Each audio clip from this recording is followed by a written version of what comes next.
Welcome to the Deep Dive. Today we're looking into some really unsettling stories, cases where people just seem to vanish, gone, leaving behind only questions, really, and this kind of chilling feeling.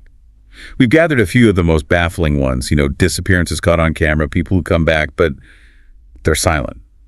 Our goal isn't just to retell these, but maybe explore what makes them stick with us so much. Exactly.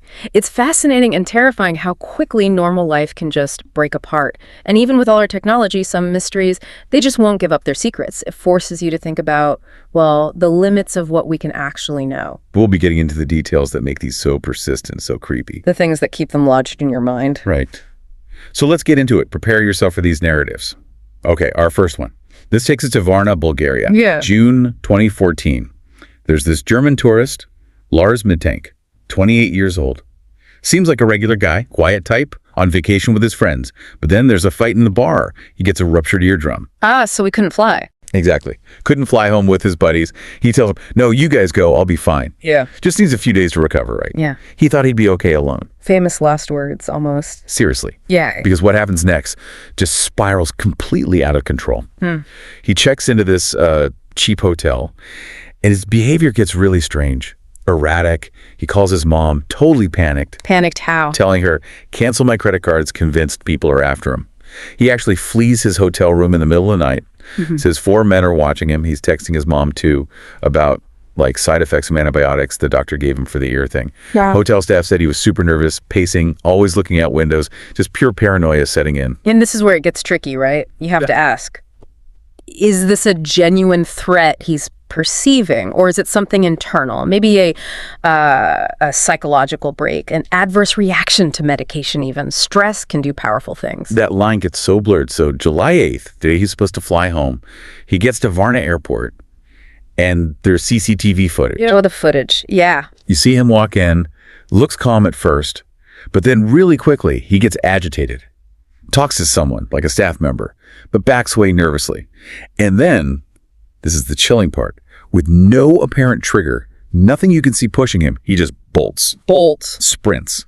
Full speed through the terminal, out the automatic doors, across the parking lot. He left everything. Luggage, passport, phone, wallet, everything. Wow. Runs towards this wooded area near a construction site and vanishes. Just gone. Never seen again. And that image of him running, desperate, eyes wide, it's haunted millions online. His mom is convinced he stumbled into something dangerous, something criminal maybe. While others lean towards a sudden, acute psychotic episode, triggered by the injury, the stress, maybe the medication. It's that terrifying possibility of the mind just snapping, blurring what's real and what isn't, driving someone to just run away from everything. An irreversible moment. Okay, moving on from that kind of personal breakdown to, a failure of the whole system. This next one takes us back, 1928, Los Angeles. The Walter Collins case. Infamous. Infamous is right. It starts with a 9-year-old boy, Walter Collins. His mom, Christine, gives him some money to go to the movies. And he just doesn't come home. Right. Vanished. Christine starts this relentless search, and there's huge public pressure on the LAPD. They weren't exactly having a great time image-wise back then. Needed a win. Right. Corruption, incompetence. Public trust was low. They were desperate for good press. 5 months go by. 5 agonizing months for Christine. Then news breaks. A boy found in Illinois says he's Walter. A miracle, seemingly. Seemingly. They bring him to L.A., big reunion planned, cameras flashing, the police are there beaming. But Christine takes one look at this boy, and she says, that's not my son. A mother knows, right? But the police. The police push back, hard. They tell her she's wrong, she's confused by the trauma. They insist Walter has changed. They basically pressure her, gaslight her, into taking this boy home. It's just staggering. The authorities were so blinded by their need for a solved case for that positive headline that they completely dismissed the mother. It's a classic case of confirmation bias, prioritizing the narrative over the actual truth. And incredibly dangerous. Christine tries. She takes him home. But after 3 weeks, she can't do it. She goes back to the police, absolutely certain this is not Walter. And their response? Their response is unbelievable. They commit her to a psychiatric hospital, locked her up, called her hysterical, delusional. Wow, tell the truth. For refusing to live their lie. Meanwhile, the boy, under more questioning, finally confesses. He's not Walter Collins. He's Arthur Hutchins Jr., a runaway from Iowa. He just wanted a trip to California. Apparently. Saw a chance, took it, played along because he thought he might get to meet Tom Mix, the movie star. The police had imprisoned a grieving mother to cover their mistake and protect their reputation. It's horrifying. And it gets darker. Around the same time this is unfolding, police arrest a man named Gordon Stewart Northcott for truly horrific crimes. The Wineville chicken coop murders. Yes, he'd lured, abused, and murdered several young boys on his farm, and evidence found there, plus later confessions, strongly indicated that the real Walter Collins was one of these victims. Oh, God. So Christine never. She never got him back. She fought the city, won a lawsuit against the police captain involved, but he never paid. The city never apologized. She spent her life searching, hoping against hope maybe Walter had somehow escaped Northcott. The film Changeling told her story. But the reality? A mother silenced, a system protecting itself over justice. Makes you really distrust official stories, doesn't it? Okay, let's shift gears slightly. What about disappearances where the person comes back, but the return is almost as mysterious as the vanishing? Those are uniquely unsettling in their own way. Definitely. Take Kayla Reed. August 2008, small town of British Columbia. She's 24, tells her mom she's going out to meet a friend, leaves the house. Less than an hour later, her phone goes dead. She just disappears. Completely. Massive search follows immediately. Friends, family, police, volunteers, they find nothing. No clues, no signs of struggle, no belongings dropped, just gone. The case goes cold. For how long? A full year. Then, July 2009, Kayla Reed walks into a hospital, almost 200 miles away from where she vanished. Walks in. Yeah. Just like that. Yeah. But she's in rough shape. Disoriented, dehydrated, barefoot. She's lost a lot of weight. And she's wearing clothes that aren't hers. What could cause that? Physically, was she harmed? That's the bizarre part. Doctors examine her. No signs of physical abuse, no injuries suggesting she was held captive or attacked, no drugs in her system, no head trauma. Physically, besides the weight loss and dehydration, she seemed okay. That's mentally?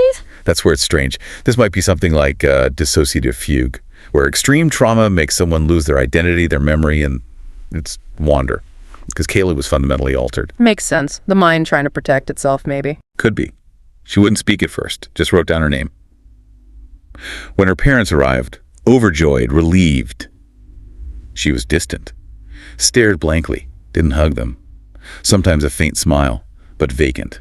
Did she say anything about where she'd been? Almost nothing. When they asked gently where she was for that year, she only whispered, "I was in the dark," and then added, "I was safe, but it wasn't me." Chilling. It wasn't me. Right. After a week in the hospital under psychiatric observation, finding nothing definitively wrong physically, they released her quietly. And then... She never spoke about it publicly, deleted all her social media, moved away with her family. The case was closed. Missing person found. But zero answers, except one nurse shared something later. Said that just before Kayla left the hospital, she looked the nurse right in the eyes, dead serious, and whispered, "Don't go into the woods alone. They find you there." Who finds you? What finds you? Ugh. Exactly. Yeah. Warning from someone who came back from wherever she was, that dark place. It leaves you with this deep unease, the thought of unseen threats, or maybe just the fragility of our own minds. Okay, for our final story, we're going way up north to Nome, Alaska. Remote. Isolated. A place known for strange happenings even before this. Definitely. Long winters, lots of darkness. This is about Rick Hills, a 37-year-old electrician. Yeah. November 2004. Rick doesn't show up for work one day, which is unlike him. A coworker goes to check his cabin, finds his truck there, lights off. It had snowed lightly that afternoon. Okay. But here's the weird part. No footprints.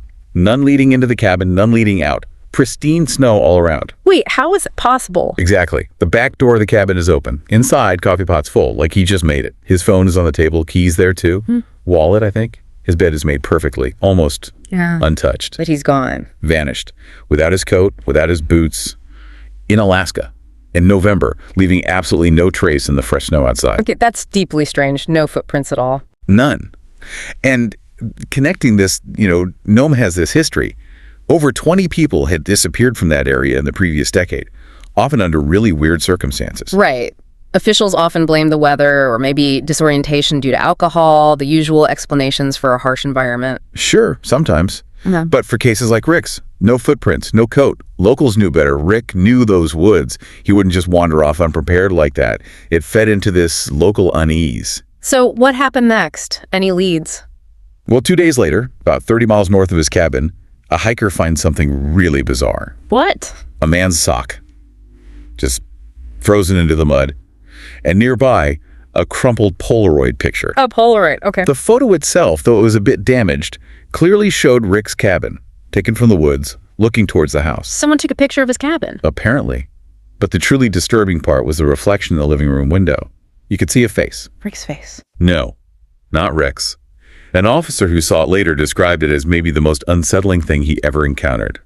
He said the face was distorted, pale, eyes too wide, mouth kind of open, slightly. As if, he said, it had been caught mid-whisper. Oh, that's incredibly creepy. A face watching the cabin. Yeah.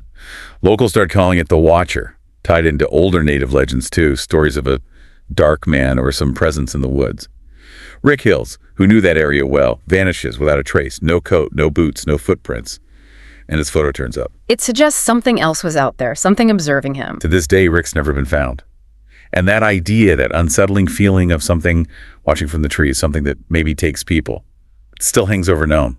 It makes you wonder if some wildernesses hold mysteries that are just beyond our ability to solve.